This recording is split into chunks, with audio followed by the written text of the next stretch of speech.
I'm author Sophie Gravia, known for my best-selling spicy books. I'm Christine McGuinness, model, author and TV personality. Each week, we're going to help you navigate through the toughest, most outrageous and downright weird scenarios that life can serve up. From awkward situations in the bedroom to swallow me whole moments on dates, at work or with your mates. Whatever your dilemma, our podcast has got you covered.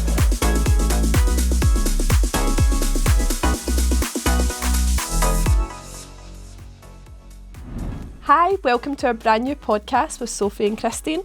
Here's a little sneak peek on what's coming up. Walked into the living room and he was right there, kneeling, bollock naked.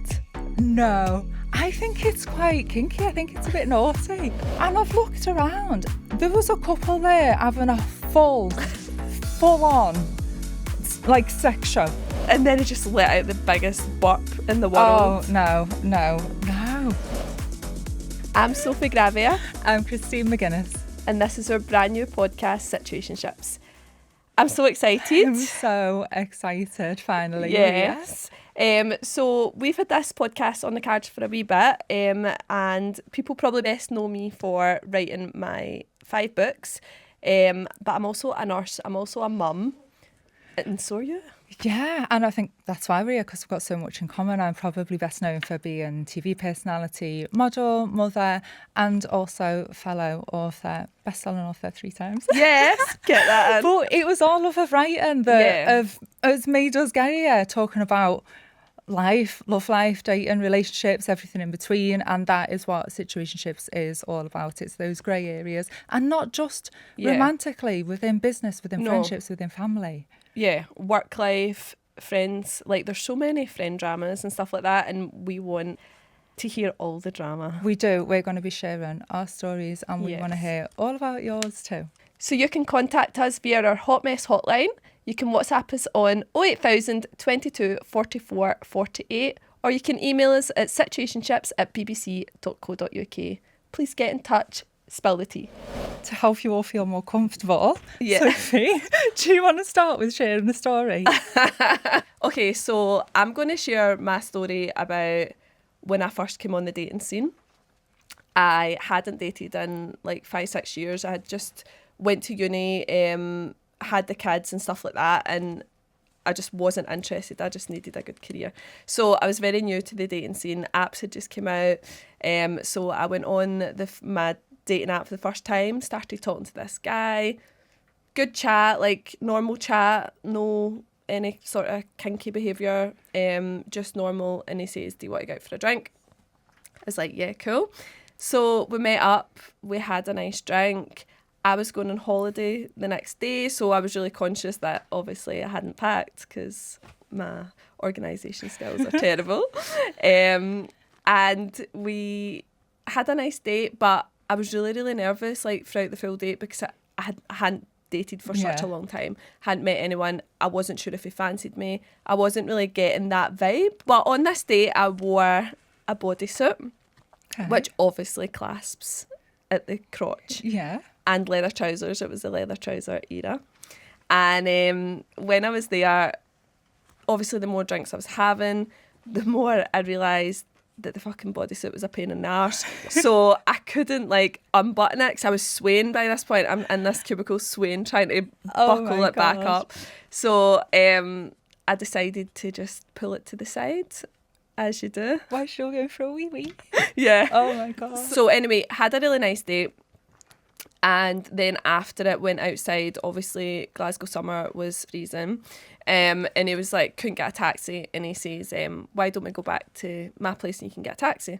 So we hadn't kissed, we hadn't touched hands, we hadn't done anything right. So I was like, yeah, sound like, Were you flirty? Were you feeling it at all?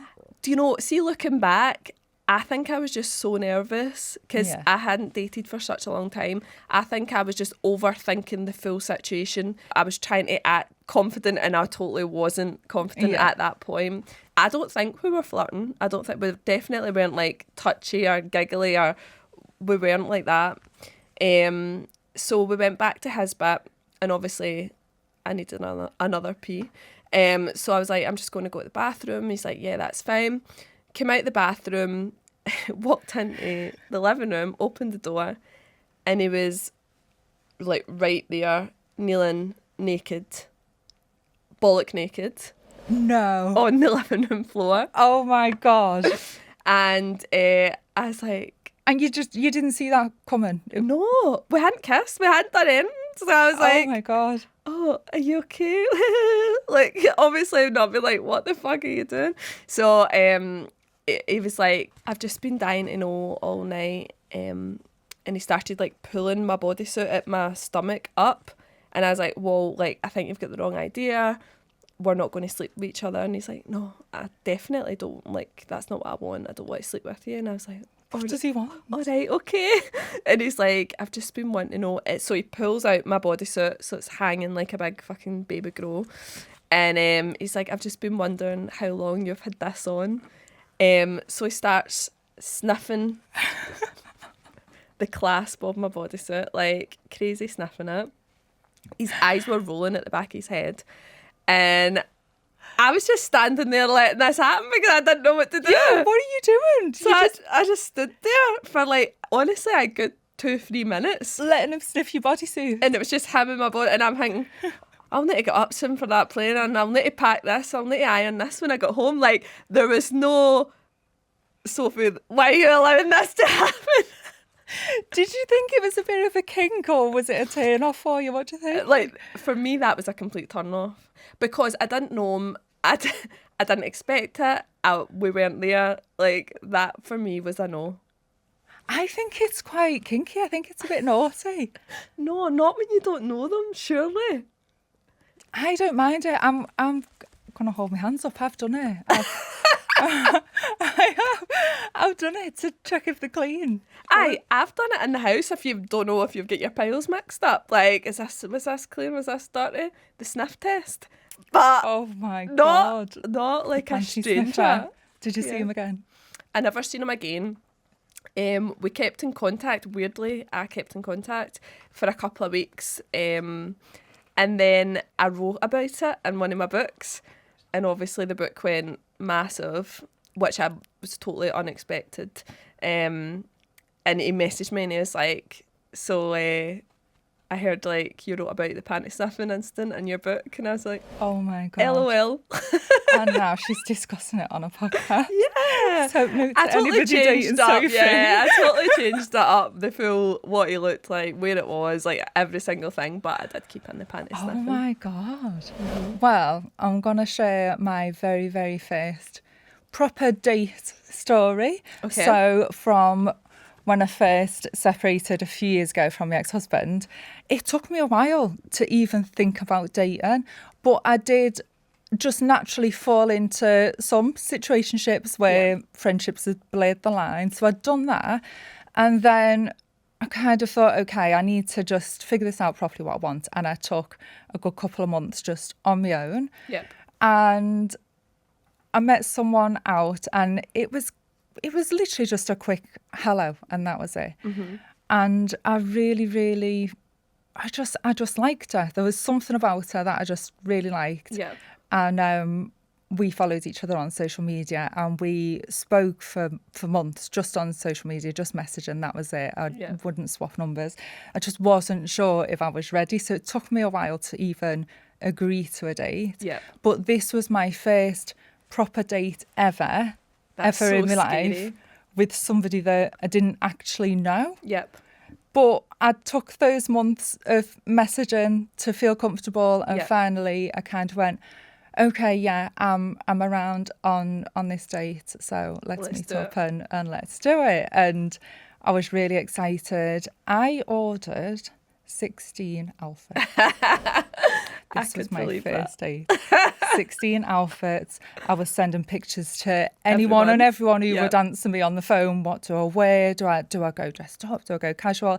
I was really like massively overthinking, but I quite like that because I knew it was because I cared and because I liked her and I wanted to feel good 100%. And look good. And we planned the whole thing. It was like nothing could go wrong because we'd planned it to the detail. Yep. The night before. Oh no. The night before I was going down to London for my very first date. My children had a bit of a a bit of a tummy bug. Oh no. So at 3 o'clock in the morning, I was cleaning up vomit in my bedroom. Like, I was up all night looking after the kiddies, and I was thinking, I just don't know. I don't want to cancel. We've been planning this for months. It looks like an excuse. Well, yeah, and that's what I was thinking. I was thinking she's not gonna ask me again if I cancel this close to it, and everything was booked. My mum was coming over to look after the children, so I just got myself ready.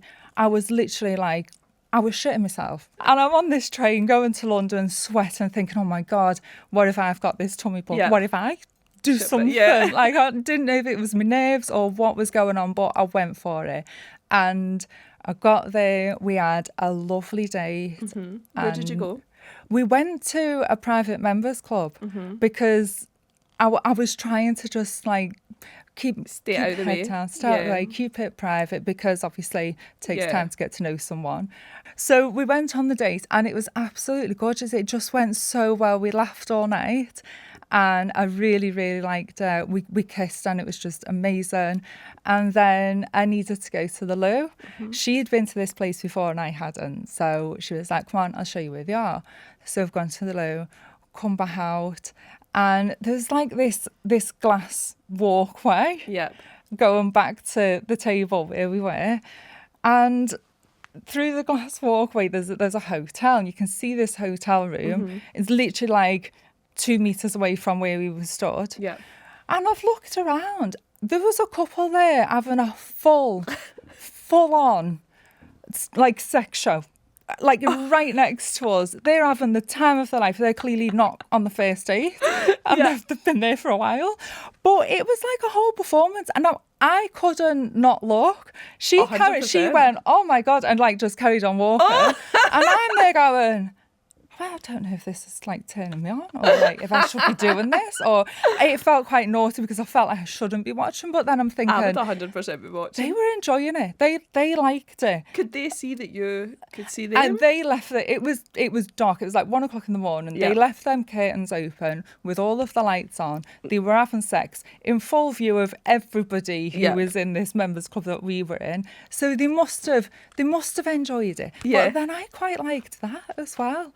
But so on my first date, I almost got a tummy bug. I was quite late. I watched a sex show, but it went really well. I had a really, really gorgeous first date. So that is our stories. I have actually got one from one of our listeners that was shared with me over social media. So I'm not going to mention anybody's names. Yeah. So I accidentally slept with identical twins after meeting them separately on different nights out.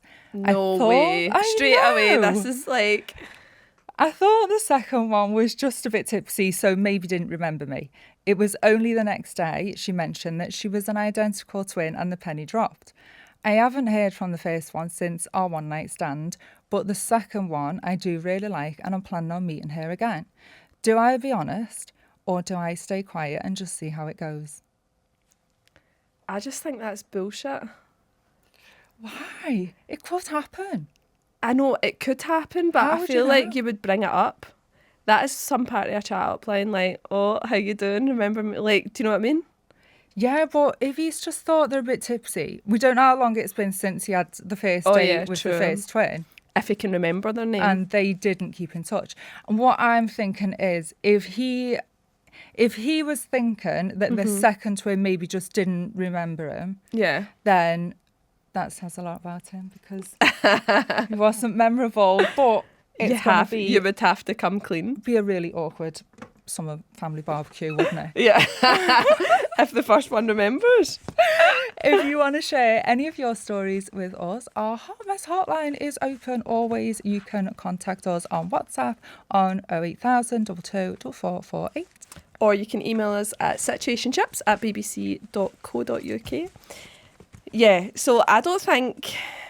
Well, I'm saying that you would remember, but I've been chatting to someone before and they've been like maybe on dating apps and stuff like that years ago, and they've maybe come back and be like, oh yeah, I know, like you stay there and blah blah blah and this and that, and I'm like, I have absolutely no recollection who this person is, but I've clearly spoke to them at length. Yeah, I mean, I'm terrible with names anyway, so there's a good chance that I could forget if I've met someone. But do you know what? I'm pretty brand new, but everything I'm hearing about dating, it does sound like a minefield. I've never been on a dating app, but apparently I have been on a dating app. I haven't. I've never even looked at one. But someone, somewhere, has put a profile on of me on a dating app, and my DMs got flooded. I'm not showing off, but I had so many DMs on my social media saying, oh my God, I can't believe you're on this dating app. But who does that? Like, this annoys me so much. Like, who actually does this? That people do make fake profiles though. It's so pointless though. Like, I don't get it, because then they're chatting to someone and then they're never going to meet them. I wonder who was going to turn up if the fake me would have agreed to a date with someone. Who was going to go? It was probably going to be a scam. It happened. You know, I've seen this kind of stuff on social media where, like, well, it's catfishing, isn't it? Yeah. You don't know who's turning up, but it definitely wasn't me on I've been catfished before. So I was I went to go out on a date, and I was I can't, like, this is honestly about 10 years ago. We were going for ice cream or something, so it was just something random.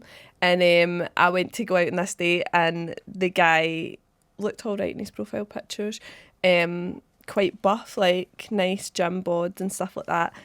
And I turned up on the date, and he was huge, like not at all what I thought I was meeting.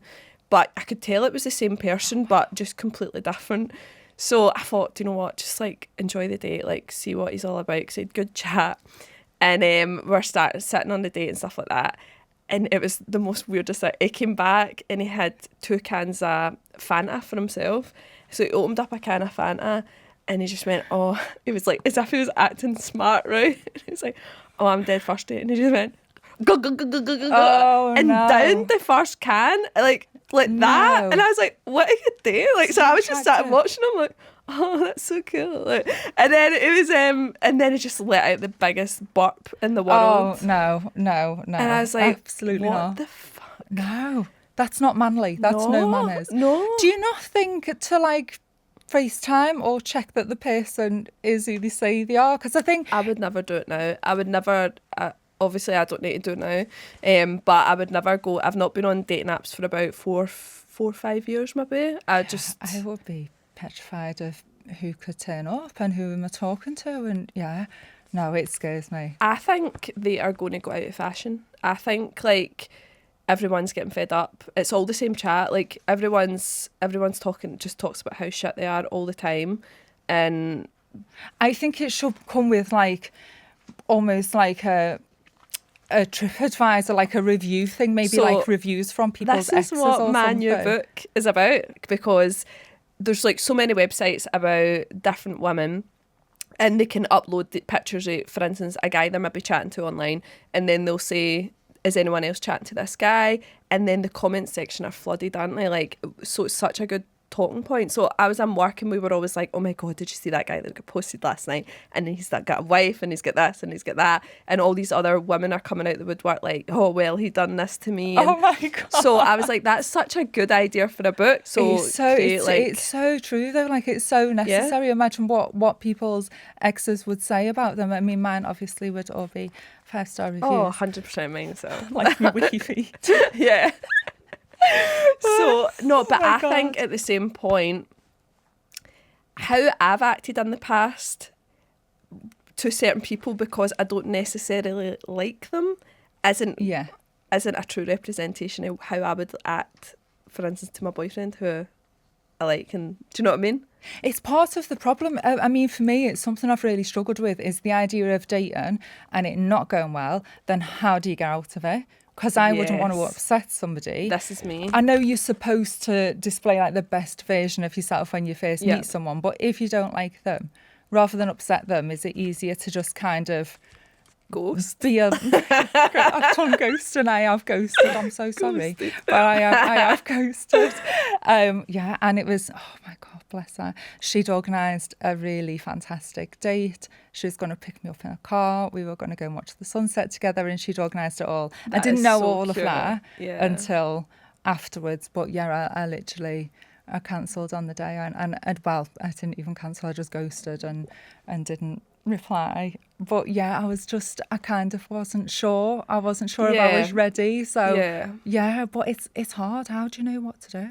I know. It's an awkward situation. I feel like it's only as I've got older, I'm just like, if I don't want to spend time doing that with someone, I'm not going to do it. But I think it took me years. I would have, honestly, in my 20s, I would have been like, yeah, and still know that nothing's going to work out. Like, you don't even like this person, but then next thing you're fucking driving, like, wherever. So that's some of our stories. We have got a drama drop. Drama drop, I love it. Drama drop, and our first one is about Jojo Siwa. What do you think? So Jojo Siwa and Chris Hughes. So obviously on Celeb Big Brother. She's also now they're in a relationship. Obviously changed her sort of sexuality and stuff. She's getting so much hate. I don't really get it. I'm just like, that's your fucking business, Jojo. Yeah, just let them live. I mean, I've sort of gone through, not that situation, but like similar, being in the public eye, feeling the need to explain about your sexuality, which I don't think anybody needs to at all. I think Jojo is so young, and I think it's a shame she's growing and learning, like we all are. We're all evolving, and life changes. And I think one of the best things about being an adult is that you can change your mind at any time. But with Jojo, I think she's always been quite open about the fact that she's queer, and that's how she refers to herself, which means that, you know, she's quite open and loves whoever she loves, and it's not necessarily about gender. Although I don't put a label on myself, it kind of is how I feel. But I think because she's been out there so much as an advocate for the LGBTQ+IA community, I think some of them feel maybe possibly a little bit let down that she's now... Yeah, she's been such a big sort of spokesperson for it, hasn't she, when she did initially come out, and obviously she was so young. She has, but I just think, do you know what, it's not anybody's business. 100%. It's called our private life for a reason, because it's private. And I know people think that, you know, while you're in the public eye, we're entitled to know what you're up to, but I've had it in the last couple of years myself where I've literally been photographed with a friend who would literally was a friend, and people would assume it was a lot more, and then I would be thinking, do I need to tell everybody that it's not? Do I shut the rumour down, or do I leave how it? do you actually deal with that? Like, I kind of have just stay quiet, because I didn't want to give anything more attention. I didn't want to make anything more than it was. But then by staying quiet, obviously it will run, and people create their own storylines and their own narrative, and that's difficult as well. So I literally did just get to the point where I thought, you know what, I'll address it. I'll just, you know, be more open and honest about the fact that I am very, very open-minded. And I definitely just go for somebody that, like, I just want a nice human, just some good energy, some good positive energy, and the gender doesn't come into it. But I think kind of owning it for me was something that I felt was unnecessary, because I've always owned it. Just because I didn't say it publicly doesn't mean that I was hiding it or didn't want to. It's literally my authentic self was that, well, I've always just liked who I liked. I never felt like and that was just part of you, and you didn't need it. But bless them, she's so young and they're just figuring it out. And I think people's personal business is their business, and who wants to be linked with someone straight away, regardless of the gender, so publicly, when you're just figuring it out? I mean, she said she's queer from a young age, which is, you know, whoever she likes, she still identifies as, she could potentially be attracted to any gender at any point, and that's her life and her choice. I'm there, I'm with her, I'm for it. I'm for it as well. I'm for it as long as they're happy, literally. Yeah, exactly. So, more drama drop. Obviously, Molly May and Tommy are all over the socials again. Our sister said, obviously, at the in our documentary that if she had to go back with Tommy, she wouldn't be happy about it. But what do you think? Do you get it? I mean, I can't even imagine how difficult it would be to love someone or be in a relationship with someone that your family and friends didn't approve of. Is going to cause problems. But what's the solution? You don't be with the person that you love? Yeah, so I have definitely been in that situationship. And my family, by the way, and my friends were 100% right. I was young and I was like, oh no, this guy is like the best thing ever. But they were there, the way they acted. So I felt like now looking back, and I see it as well, like with my friends and stuff like that, if I don't like their boyfriend or I don't think they've been treated right, and now my experience of how I was treated when I was in that situation, I think you just need to support them, because my friends at that time were like, oh, I don't even want you here to mention his name. Like, I don't want you to talk about him. It doesn't exist in our friendship circle. And it made me feel so out of the circle. But should friends and family be getting involved in your relationship? Is that really their business? Obviously, if they're doing it with good intentions and it's come from a place of love, I'm sure then, of course, they're going to step in. But really, should you really get involved in somebody else's life? See, I think that as well. But at the same time, if any disaster or slight inconvenience happens in my relationship life, I go running to them to vent. So I feel at the same time, I gave them that opportunity. Yeah, you're opening the door for their opinion, whereas I'm the opposite.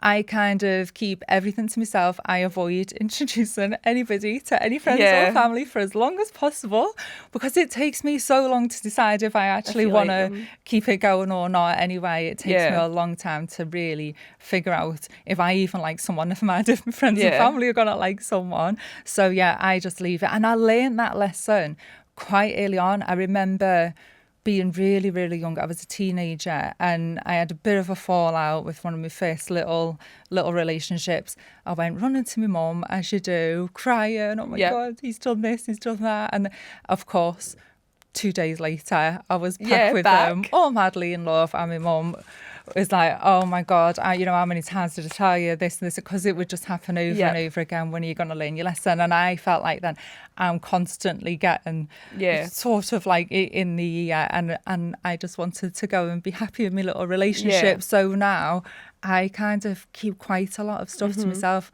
whether it's going good or bad. I wait a long time before just wait till you I open introduce anybody. I think a lot more is expected than what most of us really want to give. Yeah, 100%. That is some of our dating dilemmas, and we would love to hear some of yours. Our Hot Mess hotline is always open. You can WhatsApp us on 08000 224448. Or you can email us at situationships@bbc.co.uk. So if you loved this episode, a new one will be released every Thursday. Listen now on BBC Sounds.